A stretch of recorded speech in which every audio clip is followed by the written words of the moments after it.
नमस्कार दोस्तों, आप सबका स्वागत है हमारे यूट्यूब चैनल क्रिकेट पे। दोस्तों, इस वीडियो में हम बात करेंगे आरपीएससी फर्स्ट ग्रेड भर्ती को लेकर कि इसका नोटिफिकेशन है वो कब तक आ सकता है। इसके अलावा इसमें टोटल पद कितने होंगे, सब्जेक्ट वाइज पदों की संख्या वो क्या होगी, यूजी और पीजी में सेम सब्जेक्ट चाहिए या फिर नहीं चाहिए, जो आरपीएससी का गजट नोटिफिकेशन जारी हुआ है उसमें क्या बात है वो बोली गई है। इसके अलावा दोस्तों मिनिमम पासिंग मार्क्स है वो कितने लाने हैं और कौन सी कैटेगरी के लिए रियायत की बात है वो की गई है। तो इन सभी बातों को लेकर मैंने एक वीडियो बनाया। अगर ये 4-5 मिनट का आप वीडियो देख लेंगे तो आपके हर एक डाउट का इसमें जवाब है वो दिया गया है। फिर भी अगर आपकी कोई डाउट हो तो आप बेझिझक कमेंट कर सकते हैं, उसका भी मैं जवाब देने की कोशिश करूँगा। तो सबसे पहले बात करते हैं दोस्तों, टोटल पद वो कितने आ सकते हैं। तो आपने देखा होगा उपेंद्र यादव के द्वारा जो ट्वीट करके जानकारी दी गई थी उस हिसाब से दोस्तों लगभग 5 से 5,500 पद आ सकते हैं और करंट में लगभग 7 से 7,500 पद वो खाली हैं। साला दर्पण वेबसाइट पे आप अगर चेक करेंगे, मैंने आपको तरीका बताया है, उसका लिंक भी आपको डिस्क्रिप्शन बॉक्स में मैं दे दूंगा, वहाँ से आप चेक कर सकते हैं साला दर्पण पर जाकर कि कौन से सब्जेक्ट के कितने पद खाली हैं। तो फर्स्ट ग्रेड के लगभग 7-8 हज़ार पद खाली हैं, उसमें लगभग 5 से 5,500 पदों पर भर्ती है वो आ सकती है। और इसका नोटिफिकेशन दोस्तों अगस्त के महीने में संभवतः 100% संभावना है कि अगस्त के महीने में इसका नोटिफिकेशन वो जारी हो जाए। अगर अगस्त में नहीं होता है तो सितंबर तक, अगर आप रीट की तैयारी कर रहे हैं तो रीट की एग्ज़ाम होने तक इसका नोटिफिकेशन 100% नहीं 110% जारी हो जाएगा। तो आप उसके बाद तैयारी शुरू कर सकते हैं। सबसे पहले आप रीट की तैयारी कर रहे हैं तो आपको रीट की तैयारी है वो धुआंधार तरीके से चालू रखनी चाहिए। इसके बाद बात करते हैं दोस्तों इसमें सेम सब्जेक्ट की और नए रूल वो क्या कहते हैं, उसके बारे में भी हम इसमें डिस्कस करेंगे। तो बात करते हैं सब्जेक्ट वाइज पद वो क्या रहने वाले हैं। तो दोस्तों ये वर्गीकरण मैंने आपको चैनल के माध्यम से पहले ही डाल दिया था। इसमें आप देख सकते हैं हर एक सब्जेक्ट में कितने आज के टाइम कितने वैकेंट पोस्ट हैं। एक मिनट।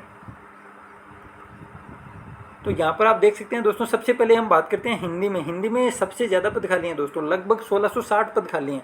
तो यहाँ पर जो नई फर्स्ट ग्रेड आने वाली है उसमें हिंदी के पद हैं वो दोस्तों लगभग 1300 या 1400 पद हो सकते हैं। हिंदी सब्जेक्ट के 1300 या 1400 पद वो हो सकते हैं। इंग्लिश के पद हैं दोस्तों 300 के लगभग आएंगे, फिजिक्स में 90 के आसपास, केमिस्ट्री में 120 के आसपास, बायोलॉजी में दोस्तों अभी नए जो है आरपीएससी फर्स्ट ग्रेड 2018 के बच्चों का ज्वाइनिंग है वो नहीं हुआ है तो इसमें पदों की संख्या कम होगी। 322 तो खाली हैं, लेकिन लगभग जो 150-200 जितनी भी वैकेंसी थी बायोलॉजी की उनकी ज्वाइनिंग होगी तो उसके बाद 100-150 पद ही इसके आएंगे।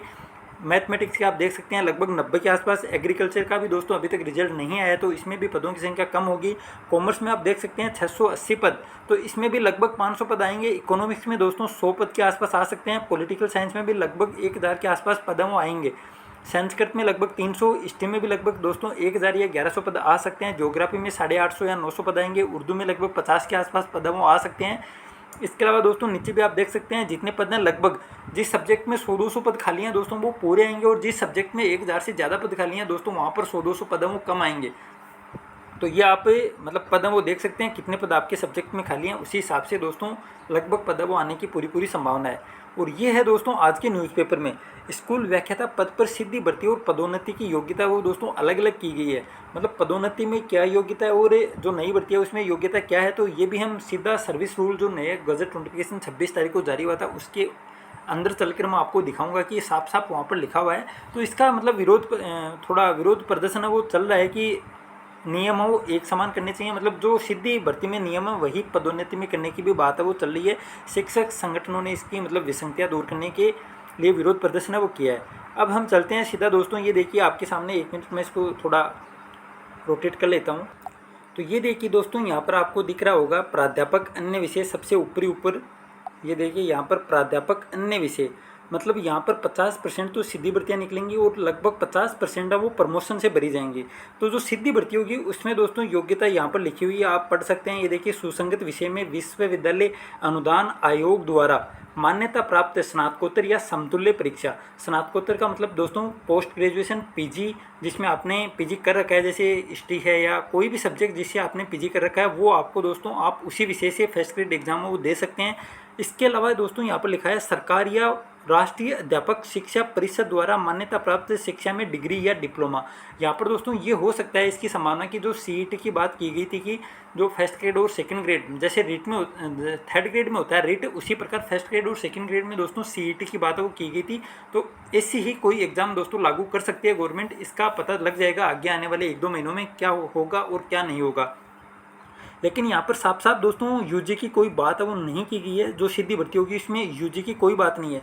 तो यूजी में आपके कोई भी सब्जेक्ट हो, मान लीजिए आपने बीएससी कर रखा है या बीए में आपकी कोई भी सब्जेक्ट हो और पीजी आपने किसी दूसरे सब्जेक्ट से कर रखा है तो भी कोई बात नहीं है दोस्तों।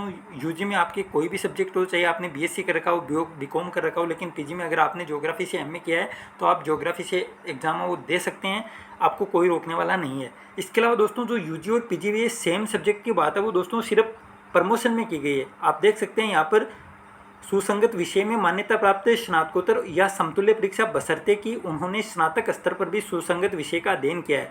मतलब पीजी में और वही सब्जेक्ट यूजी में भी होना चाहिए, तभी आपको प्रमोशन वो मिलेगा, वरना आपको नहीं मिलेगा। तो सेम सब्जेक्ट वाली बात सिर्फ प्रमोशन पर है, सीधी भर्ती में ऐसी कोई बात नहीं है। तो आपको घबराने की जरूरत नहीं है, आप बेझिझक तैयारी है वो शुरू है वो कर सकते हैं आराम से, आपको कोई रोकने वाला नहीं है।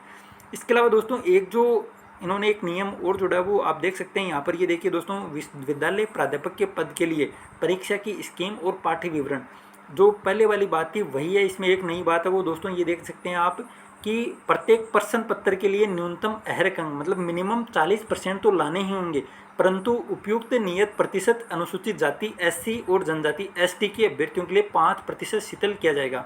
मतलब एससी और एसटी को तो लगभग 35% लाने ही पड़ेंगे और जनरल वालों को 40% लाने पड़ेंगे। तो आप देख सकते हैं अगर आपके 450 में से 180 से नंबर कम आते हैं तो चाहे सीट खाली रह जाए लेकिन आपका चयन है वो नहीं होगा। तो आपको चयन करने के लिए सबसे पहले 180 नंबर लाने पड़ेंगे। और दोनों पेपरों में प्रत्येक प्रश्न पत्र की बात की गई, ये ऐसा नहीं है कि आप सब्जेक्ट में तो 300 में से 290 ले आओ और जीके वाले पेपर में आपके 20 ही नहीं है, तो ऐसा नहीं होगा। आपको दोनों पेपरों में अलग अलग 40% वो नंबर लाने हैं, तभी आप फर्स्ट ग्रेड में मतलब लग पाओगे। तो आप देख सकते हैं लगभग 60 नंबर हो गए, मतलब 150 का हम 40% निकालें तो लगभग पहले पेपर में आपको 60 नंबर चाहिए और दूसरे पेपर में आप देख सकते हैं 120 के आसपास चाहिए। तो इतने नंबर तो आपके आएंगे तभी आप फर्स्ट ग्रेड लगोगे। तो आप देख सकते हैं ये नई चीज़ें वो जोड़ी गई हैं। जो नया गजट नोटिफिकेशन 26 जुलाई को जारी हुआ था उसकी मैं बात कर रहा हूँ दोस्तों, एकदम ऑफिशियल न्यूज़ है, आपको घबराने की बिल्कुल ज़रूरत नहीं है। आपके यूजी में कोई भी सब्जेक्ट हो, अगर आपने पीजी दूसरे सब्जेक्ट से कर रखी है और आप बीएड धारी हैं तो आप बिल्कुल फर्स्ट ग्रेड की तैयारी कर सकते हैं और उसमें सिलेक्शन भी ले सकते हैं। तो दोस्तों इस वीडियो में इतना ही, उम्मीद करता हूँ आपको दी गई जानकारी है वो सटीक लगी होगी और आपके समझ में भी आया होगा और आपका हर एक डाउट है वो क्लियर भी हुआ होगा। तो इसी उम्मीद में वीडियो आपको पसंद आया, वीडियो को यहीं पर मैं विराम देना चाहूँगा। मिलते हैं जल्दी दूसरे वीडियो में। थैंक यू, जय हिंद, जय भारत।